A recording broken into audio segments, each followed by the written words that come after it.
No, Should it's you. have asked. Yeah. Oh, okay. Yeah, It's we're just good. me then. Okay. Whoever's watching this is a really cool moment for us. And I would even say it's like a really cool moment for me to be with a few of our members with an Asian heritage. I am Filipino myself. My name is Robbie Tubajan. I'm the VP of Leadership Development. And I am so honored to be here with Gilmore, Kotaro, and Nikko talking about our heritage and where we've come from and celebrating that through Asian Heritage Month. So I would love for each of you just to introduce yourself real quick and let people get to know you. So maybe we'll start with you, Kataro. Yeah, for sure. Like I said, thank you so much for this opportunity. I was born and raised in Japan. I moved to Cleveland, Ohio when I was 8 years old, and it was a really interesting way of growing up. And for me, something that helped me stay straight was soccer. It's something that helped me stay away from trouble in the streets growing up.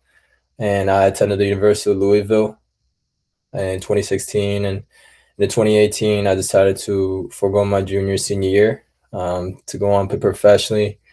I played over in Brazil, played a year in Georgia, and finished out my career in Hong Kong. Had the opportunity of playing 6 years in the league, and now I'm pursuing a career in motivational speaking. Oh, it's so good to have you, Kataro.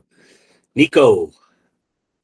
Nikko Remigio, grew up in Southern California.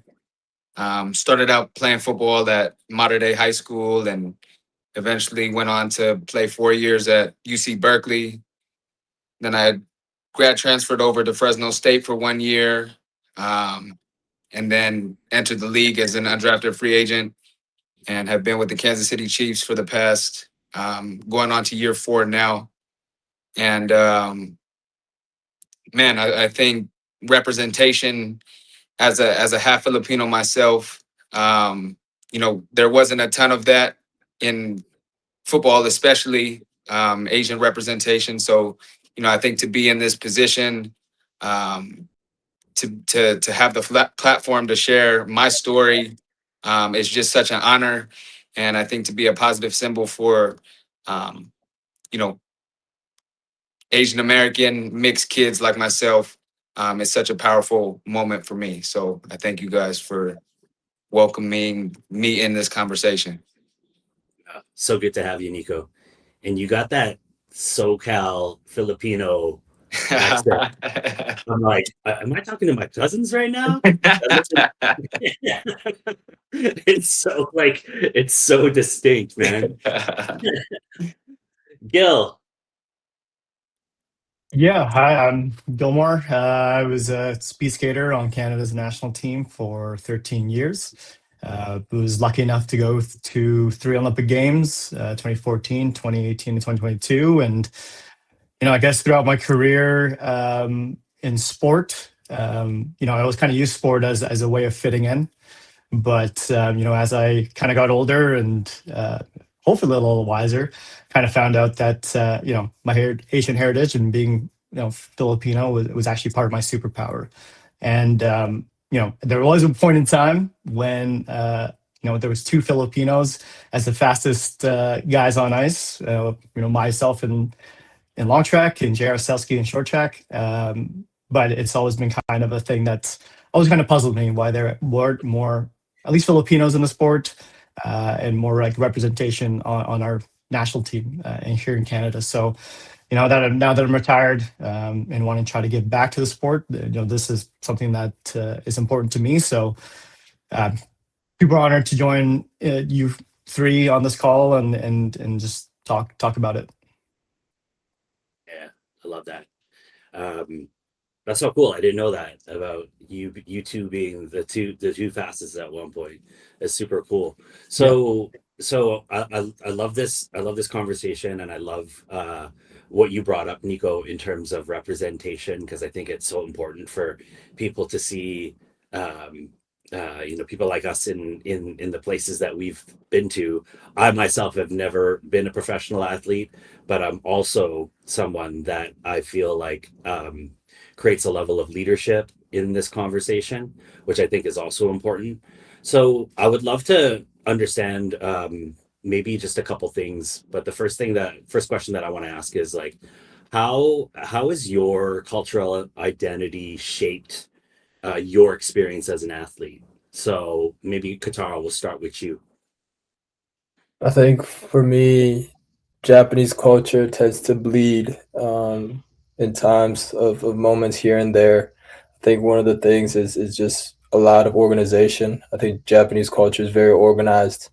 I think I take that organized structure into my athletic performance as well, whether it's staying disciplined, taking care of the body, recovery, and things like that, as well as kind of in Japanese culture, we're expected to be humble. That's something that we're taught deeply into our roots. So I feel like as an athlete, it becomes easy to let the ego get over us. But I think my parents did a fantastic job of making sure I never let that ego get to me. And I always stay humble and just staying in my lane. Yeah, that's great. How about you, Nico? You spoke a little bit about it, but I'd love for you to expand on that. Yeah, there's a common Filipino expression, laban lang, and it's to keep fighting. And I think that has really been um, kind of the moral compass of my journey entering the NFL, and I think really the moral compass of our community is whether it's in athletics or entertainment or in the business world. Um, the resilience built within our culture, within our history. We have a long history of colonization and just a lot of terrible things that have happened to our people in our community. And sorry, my cats are. I got a little puppy here too. So But no, I mean just the ability to stay resilient and to continue fighting and whatever it is that we're pursuing and doing in life, I think is such a testament to what it means to be Filipino.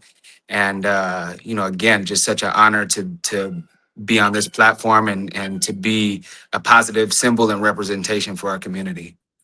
I love that. Yeah, thank you. And I love that saying, by the way. Yeah, that's so powerful, bro. Gil, you talked a little bit about how your culture gave you an advantage. Tell me more about that. Yeah, I think that's what's something that's been pretty prevalent in at least the Filipino community is just the emphasis on family, and always watching, having the back of the people in your life that you care about, and that's something that I took to sport. With the amount of time I spent at the rink, my teammates, my coaches, the staff, that kind of became my second family, and so kind of that accountability to them drove me to want to be better for the people that were giving me a lot in terms of their time and their expertise and resources. So I think that, you know, really gave me a benefit of just, how that accountability just to the people around me. And I think just, the last thing, at least in the Filipino culture, I think there's a lot of joy. I think there's a common thing on social media that, the Filipinos are the happiest people on the planet. And I think that just goes, into the joy that we bring into projects that we're passionate about, whether it be, entertainment or sport. And that's something where, my dad was always, super good. He never forced me to go to the rink. It was always because I was always there just because I loved it. I was a rink rat. And, if it's something that I was passionate about, he pushed me to just try my hardest and put everything I had into it, because it would be a disservice to something that I clearly loved so much if I didn't give it all I had. So I think kind of those two things are, been pretty universal throughout my career, and and everything I kind of touch now, even just post career, it's really trying to bring those two elements together. Yeah, that's great. There are a lot of Instagram posts around people being asked who is the kindest culture out there, and a lot of people. There are a lot of votes for Philippines. Yeah. Number two, Japan. Guitar, of course. So I'm really curious, you guys. So like, and maybe I'm gonna start with you, Nico, because I feel like there are not very many Filipinos in the NFL. And I'm wondering what does representation in sports mean to you? Yeah, I think it's huge. Growing up, like you said, there weren't a ton of Filipinos in the NFL. I think Doug Baldwin may have been one that was playing, but again, not a lot of representation. So for myself, growing up, athletes that looked up to that were Filipino was Manny Pacquiao, and I think we all know the impact that he had on our families, and I know every time he was fighting, it was like we were having a whole party, and I think that speaks to how proud Filipinos are of their people, of our community, and again, why it's so important. Like if you have an opportunity to get to the big stage, like, man, you got to represent your people, like you're and Filipinos especially, right? Like just them being so proud and so supportive. The love and support that I've gotten from Filipino Americans, and even when I go over to the Philippines, and people will recognize me in the Philippines, and I'm more like honored, like, man, I can't even believe that you know who I am. Like, I play in the NFL. Like, Filipinos don't watch NFL football. They're all NBA and all that. So, again, but it's just like any Filipino doing anything great is such a empowering feeling for our community, and again, it's just such an honor to be a part of. Yeah, man. It feels like you're really blazing a path too, Nikko, which is really cool. Yeah. No doubt. Kotaro, what you? I think for me, it's kind of similar to what Nico said. When I left college at 20, I became the first ever Asian athlete in the history of the organization, and I think that came with a lot of weight and honor, especially because I feel like all my childhood I got judged for who I was. I've always been the only Asian in the classrooms that I walked into. I've been the only Asian in a lot of the locker rooms that I walked into. I remember being judged because I speak a different language at home. I remember being judged because we eat different type of food. And so I was always ashamed of where I came from. And so when I first got the opportunity to make history, it was just a lot of relief and a lot of joy, and I felt proud of myself for just being there and getting there. And so it meant a lot to me. And like you said, we just want to create a path, I think, for the future generations after us. Yeah, that's great, Kotaro. I love that. How about you, Gil? What does representation mean to you? Yeah, I think I guess similar to Nico, growing up watching Manny Pacquiao, have his big fights and be the symbol for Filipinos that we can do great things. Inspired me when I was just a kid watching, and I like Kotaro said, growing up in the '90s in Calgary, there weren't a lot of Filipinos in my community, or even just other real cultures, and so I use sport to kind of just fit in and not trying to stand out too much. But I think just as I've gotten older and realizing the power of the position I was in as a speed skater and now retired, a retired Olympian, I feel like it's like you said, blazing that path for the next generation. When I was growing up, there was no Filipino speed skating team, and now they're a solid team with a bunch of skaters on the short track side. And I think there's a place for more speed skaters on our national team, whether they're representing the Philippines or Canada or the States or something like that. So obviously we're fast. We've proven it time and time again. But I think it's like once you see yourself, someone that looks like you doing it, and you can see yourself doing it. So that's kind of the biggest thing for representation for me, is just trying to get more, blazing that path and get more Filipino kids and to put on a pair of skates. Yeah, I love that. Hey, you guys brought up some really good points, and I'm really curious.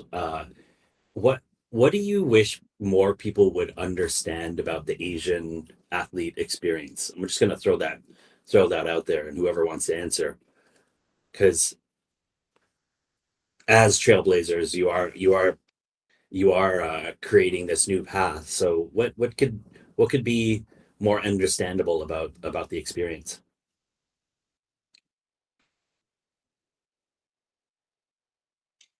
Man, I think just like understanding, that we got it, man. Like we got the tools, like physically, mentally, discipline for sure. Like that's what it takes to be successful in sport. And I think stereotypes are such an interesting, just like dichotomy, because it's like, man, like we got it.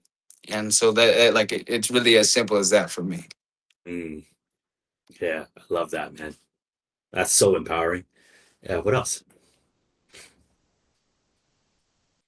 Yeah, I think maybe just to add to that, it's that and it's kind of been alluding to, is that I think maybe the understanding is that we might have a different way of going about things with just how our values are set, but we can get it done. I think whether it might not be the meat and potatoes, the steak and mashed potatoes that you're getting. We're eating sinigang and you know Filipino food, but it's essentially accomplishing the same goal and feeling our bodies. And one thing I was always kind of ashamed. I don't know if ashamed or just embarrassed. Bringing the Basel container full of rice and apretada to school, but that was the fuel that got me to the point where I was one of the fastest guys in the world, and the top Canadian in the 500 meters. So we might go about it, and there's different values and ways we approach things, but it doesn't take away from what we can accomplish on the field of play. Yeah, I love that. Yeah, I think for me, it's just similar to what Nico and Gil said. Like we not only like we got it, we could keep up. If not, we can make our own way. We can make our own path. And I think that's what I think it has taught me the most. Yeah. Uh, y'all talk about these um, somewhat challenges or barriers that could be in the way. How did you deal with some of these challenges or the barriers that were either real or perceived or just out there? Stereotypes, anything that could possibly get in your way. How did you navigate those situations? I think for me, I used it as a fuel. Like one of my most vivid memories is the very first word I looked up when we moved to America was ended up being a racial slur towards Asians. And I remember finding out what it meant, and I was just crying. And at that time, I was an 11-year-old kid, and so I thought that was truly my nickname. And so it just like I used that as fuel. And I tried to understand that I was different, and I had to accept the fact that I was different. And slowly but surely, I realized that I'm built different. Hmm. Yeah, I love that. So finding the differences that could empower you. Yeah, for me, I've never been the biggest, the strongest, the fastest kid on any team that I've played on, but um, the expression that I brought up earlier, laban lang, just the ability to keep fighting, to stay resilient, um, have been the most important drivers for me. Just kind of that underdog, gritty attitude has kind of been like the characteristics that I've developed, and really who I embody, as a person, and that extends beyond just playing on the field. This is the same mentality that I plan on, you know approaching the business world, and just approaching life in general, right? Just trying to go get it. Hmm.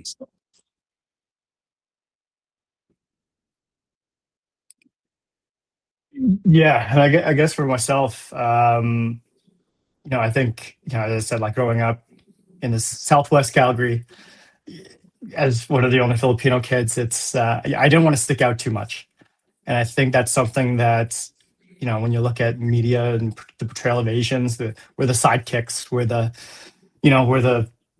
twos to somebody else, and when I started speed skating, it being an individual sport, I kind of had to come to the realization that, if I wanted to get to where I wanted to be, I had to cross the line first. I had to be the best. And, there was a quote that I found when I was probably like 17, 18, from Steve Martin. It said, "Be so good, they can't ignore you." And that's something that's kind of stuck with me, is that being the best either on the ice or being the best teammate, there's things that I could do to stand out and make an impact, not just be kind of a footnote to someone else's success. And so that's something that, really kind of helped me see the value in that I could bring, and my differences could be valuable for somebody else. And yeah, I think that's kind of the biggest thing. And also just that, maybe a bit to the last question, is that just accountability to my family. I saw my parents working so hard, waking up at 5 a.m. to drive me to the rink, making me breakfast, stuff like that. And I think that's something that is pretty universal in Asian culture, is that just like we have so many people that work so hard and sacrifice so much for us, that for us to quit or not give our best is a disservice to those people. So whether, whatever circumstances come, it's like we carry a weight of our families and our communities forward, and we're deeply passionate about that representation, that we can do what we do and it can be good. I think that's so dope what you just said, to your point, right? Like, as descendants of immigrants, and even being an immigrant yourself, Kotaro, I talked to my Lolo, my grandpa, and and my Lola, and just hearing their immigration story to the States. And my Lolo's talking about the Japanese war, and like how the stuff that was going on in their province, and stuff like that. Like, just to have that perspective, being here in the States, and like, man, like you would be doing a disservice to every sacrifice that they've made in life to give you this opportunity. Like, I would be it would be a damn shame to not make the most of that. And so it does almost feel like an obligation and a duty to just make the most of this life that you have in front of you, whatever it is that you're doing. Yeah, So I love that point. Yeah, and it is a weight, but it's like there's a certain pride that we take to having that responsibility as well. Um, you mentioned your Lolo and Lola. Just one story about my grandma is that, or my Lola is in the 2014, going into the 2014 Olympics. She wasn't doing too well with her health, and she was put into hospice. And I left in for the games in like early January, and she was in the hospice. And I came back. I was able to kind of get to meet her nurses and show her my Canada kit and just share the story. And she said she saw all the news coverage and everything. And then a couple of weeks later, she passed away while I was on the road and competing. And I remember I got home and was at the funeral. My mom kind of just put me aside and kind of just said, like, Yolola, the doctors didn't give her past January 21st, but she was stubborn, and she, did everything that she could just to see her grandson compete at the games. And so that was kind of like she had accomplished her goal of like setting the next generation up to achieve success and accomplish their dreams. And so that's something that has been very powerful in how I approach the rest of my life. And I think that's something that like we'll push through anything just to accomplish our goals. Yeah.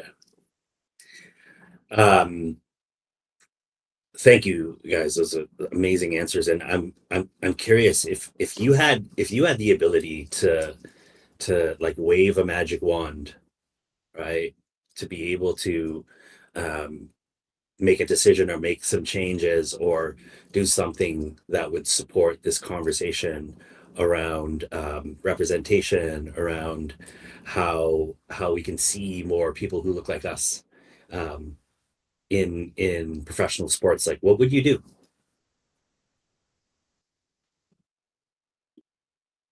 I think I would just say continue to be different. Continue to be different. If people see you as different, embrace it, accept it, embrace it. You know, if there's 10,000 people doing the same thing, why would you want to be 10,001? You know, accept the difference and be different. Yeah, I love that. Strength in numbers.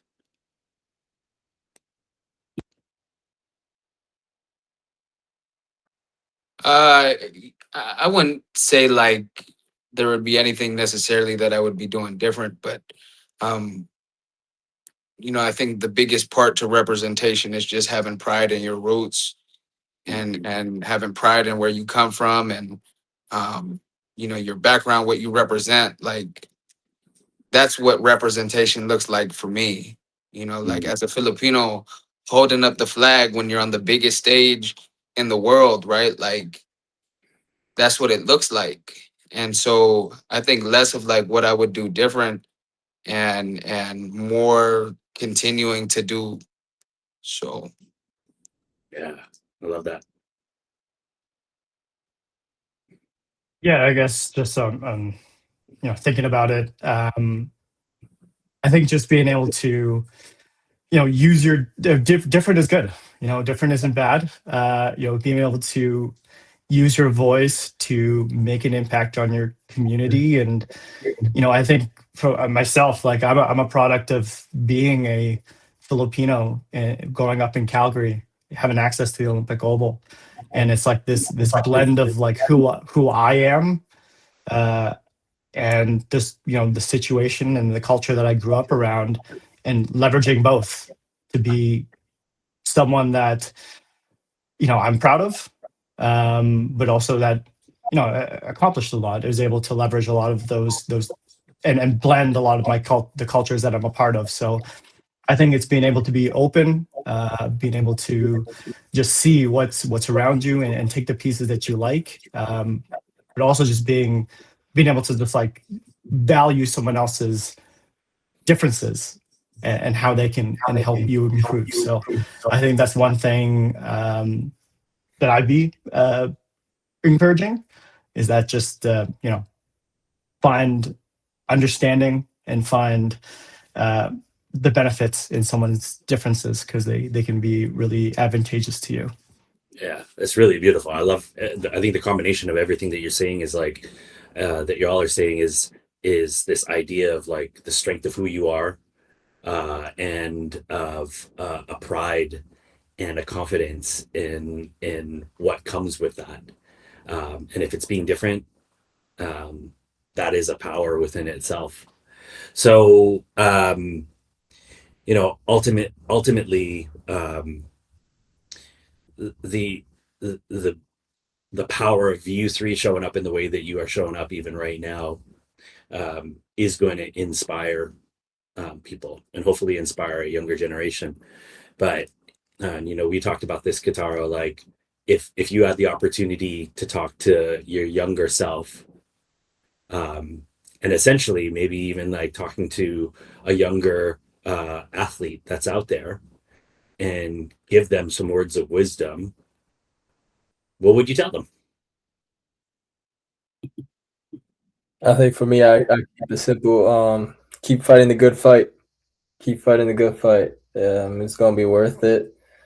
We control our dreams. We control our destiny.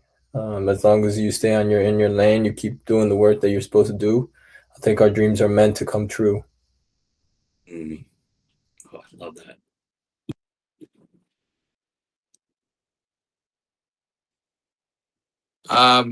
My message to my younger self would just be not to worry as much. Um, you know, I think it goes back to controlling your controllables, and with that, um, I don't want to push anything on anybody else, but being where I'm at in life now, just to pray more and just to have more faith and just having a better understanding that like God is watching over you, God is guiding you, He's protecting you, and again, like you control your controllables, and everything's gonna be all right. Mm.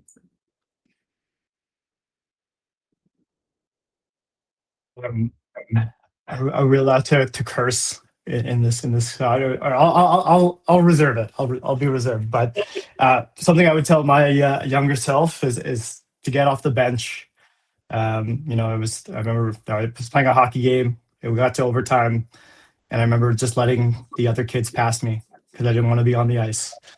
But Mm. it's being courageous, being fearless in pursuing what you want, because and thinking back, like I probably could have been a pretty big asset because I was fast and it was, one on one. But yeah, just be courageous, be fearless, find strength in what makes you different, because it is a superpower that you take. It's inherent in your who you are and your blood, and um, you'll accomplish great things if you just allow yourself to embrace what makes you different and pursue your passion.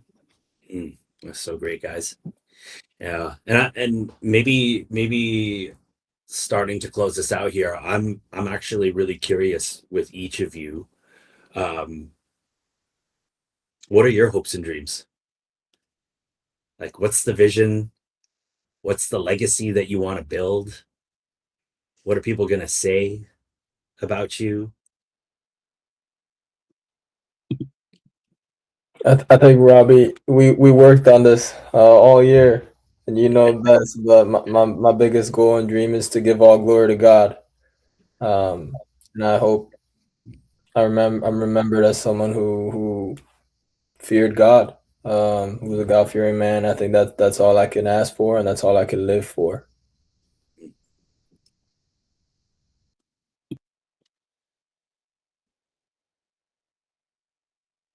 Uh, man, I think just trying to be the best version of myself every single day, and I don't know what that looks like 10 years from now. Um, the vision I have is having a family and being the best father that I can possibly be. I think it's like an ever evolving thing, but yeah, just I want to be remembered as somebody who was loving, was was always there for his people, and just left nothing out there. Mm. It's beautiful. I mean, this is a pretty deep question, and I bounce a lot of ideas through my head. But I think something that at least something I take pride in, and the legacy that I at least left on the speed skating team, is someone that gave everything to the people around me, whether that was effort or just a helping hand or guidance to the younger skaters. Something that I just hope people remember me for is just being that person that they can rely on for the best. And so that's something that yeah, I continue to strive for. Then move on from sport, and just kind of make the people around me better, and so that they can believe in their dreams. Because yeah, I was consider myself pretty lucky to be able to have made a career out of skating in circles. Wow, that's awesome, guys. I really appreciate it. There was a moment, I can't remember when this was, but this must have been like 90s, maybe late 80s. And I remember I was watching an Olympic Games, and one of the demonstration sports was bowling. And uh, a Filipino sister came up, knocked them down, won the gold medal in a demonstration sport. And even though it was a demonstration sport in the Olympics, man, I was so proud in that moment. I was so happy. Like, it was unbelievable. It was almost like we were walking on the moon. And to be here with you three and to know where you've gotten to know where you're going, and to know what type of impact you have had and are going to have, makes me so proud again. So I once again want to thank y'all for joining, and just really, really grateful for you guys taking the time to do this. Cool. Appreciate you guys. Thank you. Thanks so much.